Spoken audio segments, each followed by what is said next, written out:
नमस्कार, स्वागत है आप सभी का। आप देख रहे हैं टोटल न्यूज, आपके साथ मैं हूं पंकज रौतेला। हरियाणा में विधानसभा चुनाव का समय नजदीक आ रहा है। कुल मिलाकर हरियाणा की चुनावी विसात बीत चुकी है। माहौल बेहद गर्म है और बीजेपी कांग्रेस की बात करें तो सीधा मुकाबला कई सीटों पर है। बीजेपी कांग्रेस के सीधे मुकाबले में बाकी दल भी हुंकार भर रहे हैं। टिकट को लेकर भी काफी हद तक तस्वीर साफ हो चुकी है। इसी को लेकर हमारे खास कार्यक्रम टिकट की टक्कर में हम बात करते हैं जनता की राय की, ओपिनियन पोल की।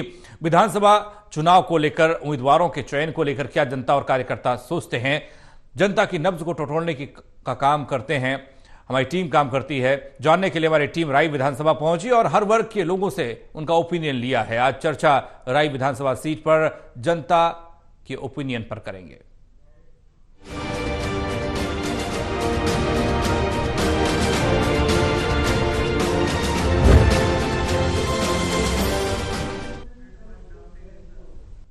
राई विधानसभा में उम्मीदवारों को किस तरीके से देखती है जनता और बीजेपी कांग्रेस से किसे चाहती है उम्मीदवार, इस पर हम चर्चा करेंगे। देवेंद्र कथुरिया एसोसिएटेड एडिटर पानीपत हमारे साथ जुड़े हुए हैं। Doctor Mahesh Kumar associated editor Hisar हमारे साथ जुड़े हुए हैं। बीरेंद्र सोनी जी वरिष्ठ पत्रकार हमारे साथ हैं। आप तीनों का स्वागत है।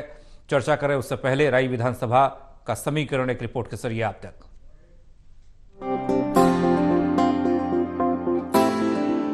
हरियाणा में चुनावी सरगर्मियां तेज हो चुकी हैं। हरियाणा की 10 लोकसभा सीटों में से 5 पर जीत हासिल करने वाली कांग्रेस ने विधानसभा चुनाव के लिए कमर कस ली।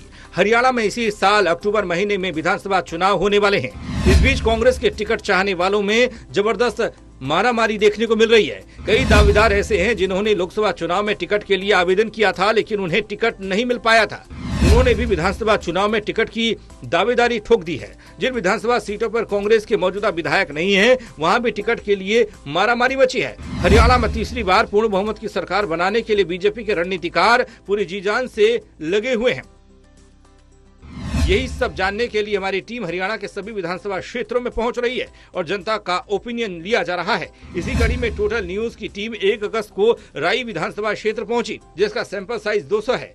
2019 में राई से बीजेपी से मोहनलाल बडोली ने जीत हासिल की थी। इस बार राई विधानसभा सीट पर कौन कौन संभावित उम्मीदवार है, पार्टी इस बार किसे टिकट देगी, जनता किसे चुनकर हरियाणा विधानसभा पहुंचाएगी, यही सब जानने के लिए टोटल न्यूज ने 18 से ज्यादा हलकों में पहुंचकर जनता का ओपिनियन लिया और सभी वर्ग, जिनमें गरीब, अमीर, मध्यम वर्ग, पुरुष, महिलाओं से जानने की कोशिश की कि इस बार राई विधानसभा से क्या फिर एक बार कमल खिलेगा या कांग्रेस सीट पर कब्जा करेगी। इस ओपिनियन पोल को पूरी तरह से गोपनीय रखा जाएगा। इसमें किसी भी व्यक्ति की पहचान का खुलासा नहीं किया जाएगा। यह सिर्फ एक विचार है।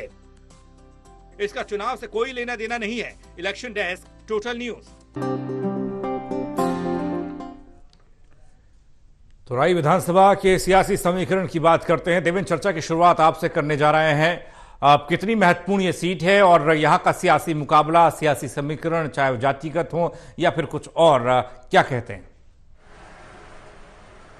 देखिए पंकज, देश की राजधानी दिल्ली से सटा हुआ सोनीपत जिला और सोनीपत जिले में 6 विधानसभा क्षेत्र है, जिनमें राई सबसे अहम इसलिए है क्योंकि राई बिल्कुल दिल्ली के कुंडली बॉर्डर, कुंडली और जो अलीपुर का इलाका है, बिल्कुल एक साइड में सटा हुआ ग्रामीण क्षेत्र है राई। हालांकि अब सोनीपत या ये हाईवे जो दिल्ली जाता है बहुत तरक्की होगी, लेकिन राई पुराना एक टाइम का एक परंपरागत गांव है जहाँ खेती बाड़ी होती है, रहन सहन, हरियाणवी कल्चर नजर आती है।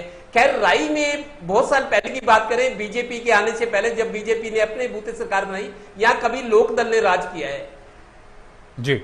लोकदल के इसमें 2 बार के विधायक थे चौधरी सूरजमल आंतिल। चौधरी सूरजमल आंतिल लगातार 1996 से 2000 और 2005 तक, जब तक ओम प्रकाश चौटाला की सरकार है, वो यहाँ रहे हैं। 2005 के बाद फिर 2 बार जय तीर्थ दहिया बने, 5 से 9, 9 से 14 और 14 के बाद फिर जब बीजेपी की हवा चली तो मौजूदा प्रदेश अध्यक्ष जो है मोहनलाल बडोली, वो अब यहाँ से विधायक है। कुल मिलाकर दिल्ली से सटा ये हल्का, मतलब प्रगति तो यहाँ पर है ही, लेकिन यहाँ पर जो एक प्रॉपर्टी है, जमीन की कीमत है यहाँ पर करोड़ों में है। यहाँ के किसानों ने करोड़ों रुपए शायद ही देखे हो, शायद ही गिने हो, लेकिन पिछले कुछ साल की बात करें तो राई का इलाका बिल्कुल दिल्ली से सटा हुआ है और एक एकड़ जमीन करोड़ों में है और लोग काफी समृद्ध है यहाँ के। जी वीरेंद्र जी, राई विधानसभा का समीकरण, सियासी समीकरण आपके जरिए समझना चाहेंगे। देखिए, राय की सीट में 2019 में कमल खिला, पहली बार मोहनलाल बड़ोली जी ने कमल खिलाया जी। और उससे पहले कांग्रेस और इंडियन नेशनल लोकदल का गढ़ रहा है। जातिगत समीकरण के आधार पर देखें तो दैया और आंतिल ही यहाँ का वर्चस्व रहता है और ब्राह्मण प्रत्याशी के रूप में भारतीय जनता पार्टी का प्रयोग सफल रहा, मोहनलाल बड़ोली जीते और यहाँ Congress, Bharatiya Janata party, Indian National Lokdal और बसपा गठबंधन जो बन तस्वीर अब उभर कर आ रही है, तो यहाँ मुकाबला है, लेकिन मुख्य मुकाबला भारतीय जनता पार्टी और कांग्रेस में ही रहने वाला है। अभी मोहनलाल बड़ोली जो लोकसभा का चुनाव भी लड़े थे तो उनको अपने राय विधानसभा से अपने जो 2019 की तुलना में उनको कम वोट मिले, 500-600 वोट उनको कम मिले। मतलब ये है कि उनके लिए भी लोकप्रियता का ग्राफ जो है नीचे जा रहा है। जी महेश, राय विधानसभा की बात करते हैं, मोहनलाल बड़ोली की बात आती है। लोकसभा चुनाव सबने देखा, चुनाव के नतीजे आए तो मोहनलाल बड़ोली और बीजेपी तमाम लोगों ने भीतरघात के आरोप लगाए, तमाम तरह के सवाल भी उठे थे। ऐसे में ये सीट क्या कहती है?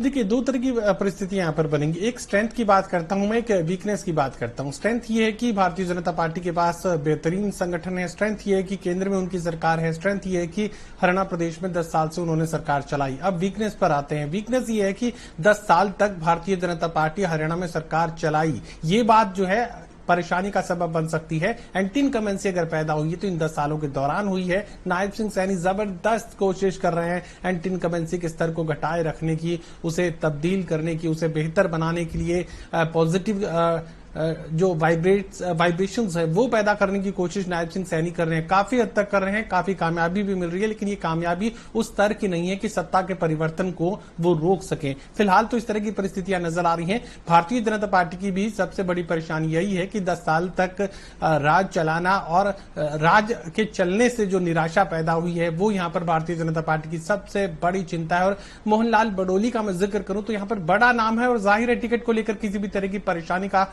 सामना उन्हें नहीं करना पड़ेगा। टिकट तो आसानी से वो हासिल कर लेंगे, लेकिन टिकट लेने के बाद जो आगे का चुनावी घमासान है वो बेहद दिलचस्प होने वाला है। और ये कहा जा सकता है कि मोहनलाल बड़ोली के लिए राय सीट पर चुनौतियां कम नहीं होंगी। चुनौतियों के बीच जनता और कार्यकर्ता क्या कहते हैं? बीजेपी की बात सबसे पहले कर लेते हैं कि जनता का ओपिनियन, और वो ओपिनियन किसके साथ है, वो किसे चुनावी मैदान में चाहती है जनता और कार्यकर्ता। मौजूदा विधायक को सबसे ज्यादा वोट यहां पर मिले हैं। मोहनलाल बड़ोली की बात करें तो 45.65% लोग उनके साथ यहां पर दिखाई दिए, खड़े होते दिखाई दिए। कार्यकर्ता ये चाहते हैं कि वो उम्मीदवार बनाए जाए। दूसरे नंबर पर कृष्णा गहलावत का नाम है। 29.34% लोग चाहते हैं कि कृष्णा गहलावत यहां पर उम्मीदवार बनाए जाए। फिर उसके बाद पुनीत राय का नाम आता है, 15.22% लोग चाहते हैं। और बीजेपी के साथ जो लोग हैं वो 9.79% लोग हैं जो चाहते हैं कि कोई भी उम्मीदवार हो बीजेपी को वो वोट करेंगे। यानी कि सबसे ऊपर मोहनलाल बड़ोली का नाम एक बार फिर से है। हालांकि वो प्रदेश में बीजेपी के अध्यक्ष हैं, वो विधायक हैं, वो सांसदी का चुनाव लड़े, सांसदी के चुनाव में उन्हें हार का सामना करना पड़ा। तो जनता की पसंद, कार्यकर्ताओं की पसंद, जो ओपिनियन है वो मोहनलाल बड़ोली को आगे बता रहे हैं। लेकिन मोहनलाल बड़ोली की जो सियासत है वो क्या कहती है, एक रिपोर्ट के जरिए दिखा रहे हैं।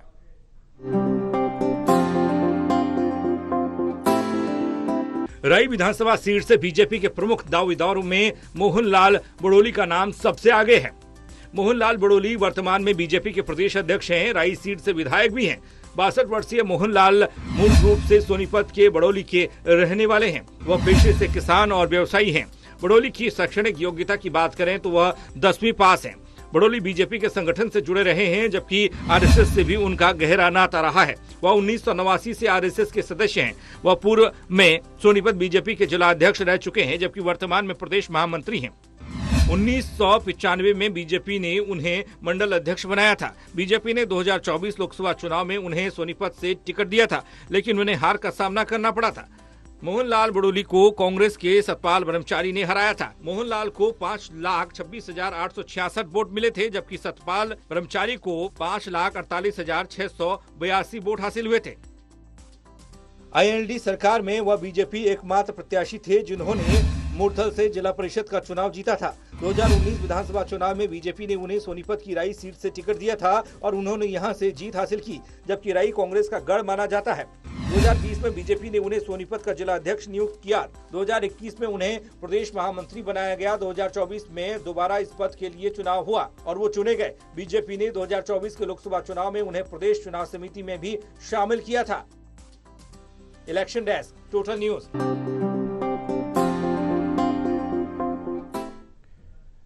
तो मोहनलाल बड़ौली का सफर, सियासी सफर काफी लंबा है, लेकिन जिस तरीके से 2000 से लेकर 2019 तक बीजेपी के खाते में राई विधानसभा सीट से कुछ नहीं आया। 2019 में यह सीट ब्राह्मण चेहरे के नाम यहां की जनता ने कर दी और एक बार फिर से यहां की जनता और कार्यकर्ता मोहनलाल बड़ौली को चाहते हैं कि बीजेपी उन्हें टिकट दे। देवेंद्र, जनता की राय मोहनलाल बड़ौली के साथ है, लेकिन लोकसभा चुनाव में अंतर कम था लेकिन हार मिली। देखिए पंकज, मोहनलाल बड़ौली संगठन में ज्यादा देर तक रहे हैं। 2014 में मेरे को याद है वो टिकट चाह रहे थे, लेकिन 2019 में जब उनको टिकट मिली तो वो पहली दफा विधायक बने और विधायक रहते ही उनको जिलाध्यक्ष की जिम्मेदारी सोनीपत की दी गई और महामंत्री भी रहे हैं, प्रदेश महामंत्री भी रहे हैं। अभी हाल ही में लोकसभा चुनाव लड़ा, जीत तो भी सके लेकिन हार जीत का अंतर ज्यादा नहीं था। इसलिए मतलब ये मामला उनके साथ एक एक्सीडेंट हुआ हार का, मतलब इतने मार्जिन ज्यादा बड़ा नहीं था लेकिन जीत भी सकते थे, मुकाबला कड़ा था। आखिरकार कांग्रेस के उम्मीदवार ने उनको पटकनी दी। अब अगर चुनाव हार भी गए उसके बाद भी विधायक तो हैं और विधायक से अब प्रदेश अध्यक्ष बने हैं। प्रदेश अध्यक्ष मेरे को लगता है जो इनका परसेंटेज है, इनकी चॉइस ज्यादा है, लोग इनको चाह रहे हैं। उसकी वजह मैं ये भी मानता हूं कि प्रदेश के अध्यक्ष हैं, बड़ा कद है, बड़ा चेहरा है और लोगों को लगता है कि जाहिर है टिकटें बांटेंगे तो अपने लिए भी इनकी एक टिकट रहेगी राय से। तो अगर चुनाव जीतते हैं, सरकार बीजेपी की फिर से बनती है तो मेरे को लगता है बड़ी जिम्मेदारी, मंत्री की जिम्मेदारी, विधायक तो बन ही चुके हैं, मंत्री की जिम्मेदारी या कोई पावरफुल जगह इनको जरूर मिलेगी अगर बीजेपी सरकार बनाती है। वीरेंद्र जी, मोहनलाल बड़ौली दूसरे नंबर पर जनता की पसंद कृष्णा गहलावत भी हैं। देखिए, कृष्णा गहलावत 2014 का चुनाव लड़ी थी और वो उनको पराजय का सामना करना पड़ा था। तो उनको हालांकि बाद में चेयरमैन भी बनाया गया। वो इंडियन नेशनल लोकदल में भी रही हैं, फिर भारतीय जनता पार्टी में, कई दल बदले हैं, हरियाणा विकास पार्टी में भी रही।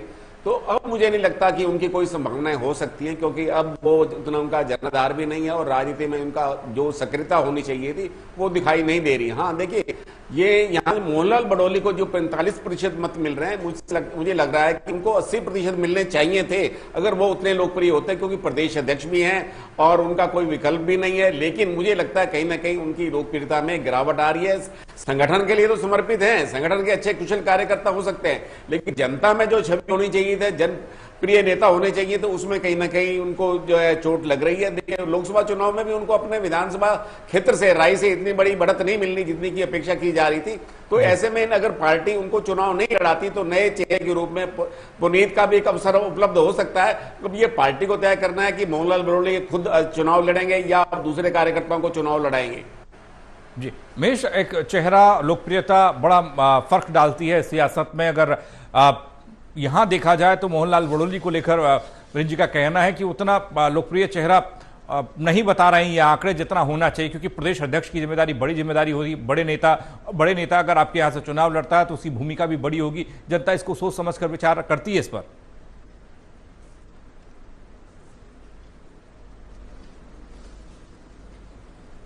देखिए, जातुर से मैं वही बात कहना चाहता था। दरअसल यहां मैं जो उम्मीद कर रहा था मोहनलाल बड़ौली से, मैं ये मान रहा था कि 65 से 70 या 75 हो सकता है कि 75 से भी ज्यादा जो लोगों की पसंद का परसेंटेज है वो यहां पर देखने को मिलेगा। मोहनलाल बड़ौली को लेकर यहां निराशा झेलनी पड़ी है। महज 45 और 46% लोग ही मोहनलाल बड़ौली को पसंद कर रहे हैं और विकल्प भी है। कृष्णा गहलोत जो है यहां विकल्प बनती हुई नजर आ रही है, करीब 30% वोट वो भी हासिल कर रही है। जबकि ये भी कहा जा रहा है कि वो राजनीति में हाशिए पर है, वो राजनीति में एक्टिव इस वक्त नहीं है, किसी भी तरह का मुकाम राजनीति में हाल फिलहाल उनके पास नहीं है। और एक ऐसा बड़ा चेहरा जो कि लोकसभा का चुनाव लड़ चुका है, एक ऐसा बड़ा चेहरा जो कि हाल फिलहाल ही बेहद नजदीक से चुनाव में हालांकि हार का सामना उन्हें करना पड़ा, लेकिन भारतीय जनता पार्टी में टॉप पर इस वक्त वो बने हुए हैं, प्रदेशाध्यक्ष वो बने हुए हैं। तो ऐसे में यहां 70% के करीब जो लोकप्रियता का स्तर है वो मोहनलाल बड़ौली का देखने को मिलना चाहिए था। लेकिन भारतीय जनता पार्टी का वोटर कहीं ना कहीं मोहनलाल बड़ौली से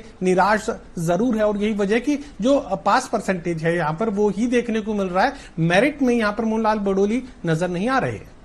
जी, ये तो बात हो गई बीजेपी की, लेकिन कांग्रेस के उम्मीदवारों के बारे में जनता की राय और कार्यकर्ताओं की राय क्या है वो भी आपको दिखा देते हैं। कौन पायदान एक पाईदान पर है, कौन दूसरे और तीसरे नंबर पर है। 30.16% के साथ जय तीरथ दहिया पहले नंबर पर हैं। 25.51% के साथ जय भगवान अंतिल दूसरे नंबर पर हैं। 23.43% के साथ विजेंद्र अंतिल तीसरे नंबर पर हैं। चौथे नंबर पर जसपाल खेवड़ा का नाम आता है 12.24% के साथ जसपाल खेवड़ा। और कांग्रेस के साथ 8.21% लोग हैं जो ये चाहते हैं कि टिकट किसी को भी दें। कांग्रेस के साथ लोग खड़े हैं, लेकिन जय तीरथ दहिया पहले नंबर पर, दूसरे नंबर पर जय भगवान अंतिल है। लेकिन जय तीरथ दहिया की सियासत क्या कहती है वो समझ लीजिए रिपोर्ट के जरिए।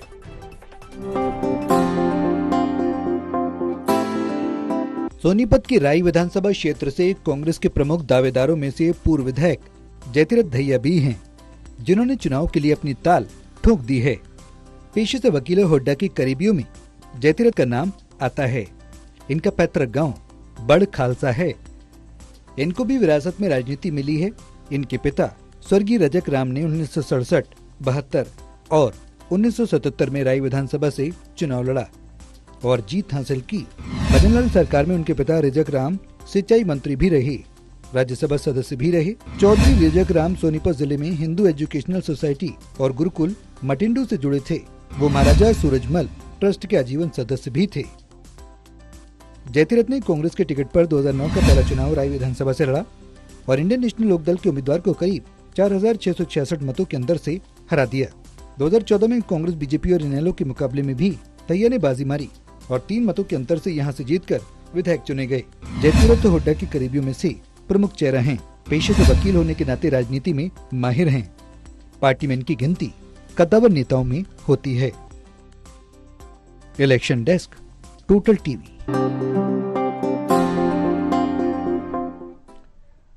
दहिया और अंतिल की सियासत यहां पर होती रही है और एक नाम जो और जनता ने सुझाया, जो जनता की पसंद बन रहा है, वो विजेंद्र अंतिल हैं। 23.43% लोग या कार्यकर्ता चाहते हैं कि कांग्रेस उन्हें टिकट दे तो कांग्रेस के लिए यहां अच्छे दिन आ सकते हैं। उनकी सियासत भी देख लीजिए।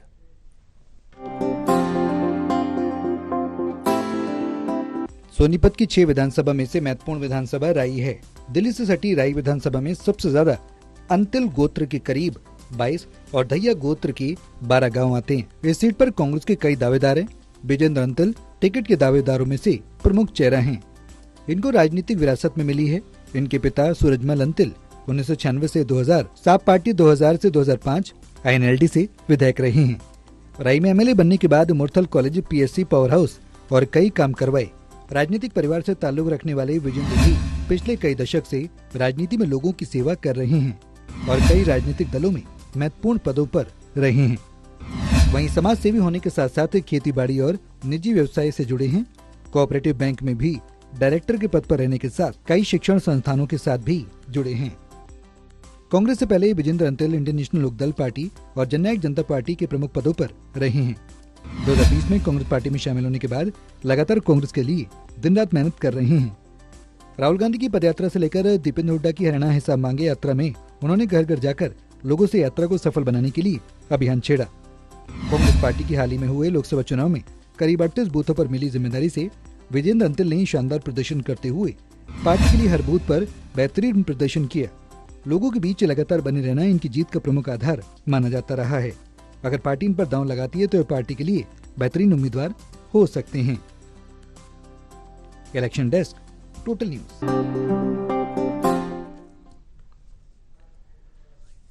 तो बात कांग्रेस की करें तो कांग्रेस की तरफ से जनता चाहती है कि जय तीरथ दहिया को ज्यादा लोग चाहते हैं कांग्रेस टिकट दे तो अच्छा हो सकता है। हालांकि 2000 से लेकर 2019 तक तो कांग्रेस का राज ही देखने को मिला।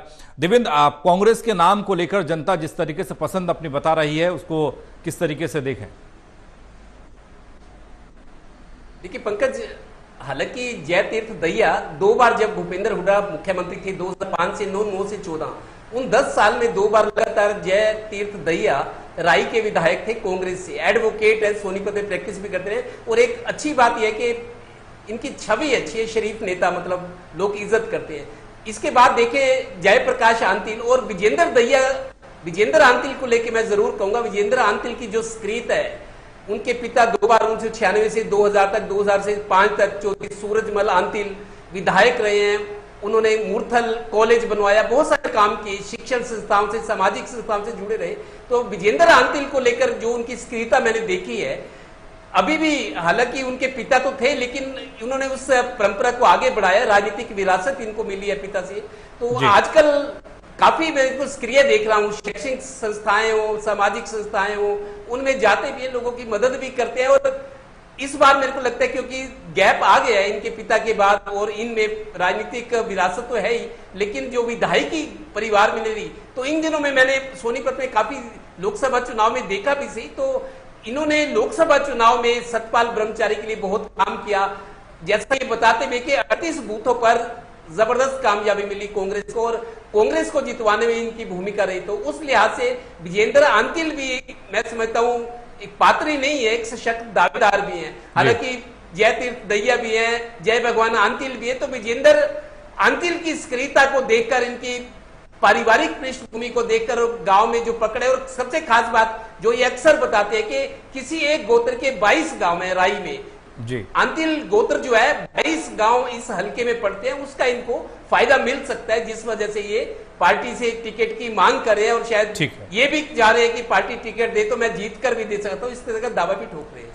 वीरेंद्र जी, आपने इससे पहले बताया कि दहिया और आंतिल के बीच की लड़ाई के बीच में बीजेपी ने दांव खेला, ब्राह्मण चेहरे को उतारा और मोहनलाल बड़ौदी को जीत मिली, लेकिन क्या कांग्रेस भी कुछ ऐसा कर सकती है? क्योंकि दो नाम तो सामने आ रहे हैं, जिसमें जयतीर्थ दहिया है, विजेंद्र आंतिल हैं, या फिर जय भगवान आंतिल। देखिए, एक बात बड़ी स्पष्ट है, कांग्रेस का जो उम्मीदवार होगा वो जाट समाज से होगा। और देखिए, जो कांग्रेस के टिकट के प्रमुख दावेदार हैं उनको राजनीतिक पृष्ठभूमि विरासत में मिली है। अब ये देखना है कि कांग्रेस ने जयतीर्थ दहिया के ऊपर, क्योंकि वो लगातार चुनाव लड़ते रह रहे हैं, बदलाव की ओर जाना है, नए चेहरे पर दाव लगाना है या पुराने चेहरे पर विश्वास करना है। तो मतलब कांग्रेस के लिए यहाँ दुविधा की घड़ी है। कांग्रेस का यहाँ उम्मीदवार का चयन करना आसान नहीं होगा, क्योंकि देखिए ये भूपेंद्र सिंह हुड्डा की देश वाली बेल्ट है, भूपेंद्र सिंह हुड्डा का वर्चस्व रहेगा, उनकी राय चलेगी। जयतीर्थ दहिया निष्ठावान और समर्पित रहे हैं, लेकिन अब जो वहां के कार्यकर्ता हैं वो क्या बदलाव चाहते हैं, चाहे जय भगवान आंतिल हो चाहे विजेंद्र आंतिल हो, तो एक बदलाव की बात भी हो सकती है। तो कांग्रेस को यहाँ पर अपने उम्मीदवार के चयन में काफी मशक्कत करनी पड़ेगी। महेश, कई सीटों पर यह देखने को मिल रहा है बीते लोकसभा चुनाव के बाद कि कांग्रेस में उम्मीदवार दावेदारों की संख्या बढ़ रही है, लोगों की पसंद भी उनके तमाम चेहरों को लेकर अलग अलग सामने आ रही है। उसमें से राई विधानसभा की बात करें तो यहां भी 2-3 चेहरे हैं जिन्हें जनता और कार्यकर्ता पसंद कर रहे हैं।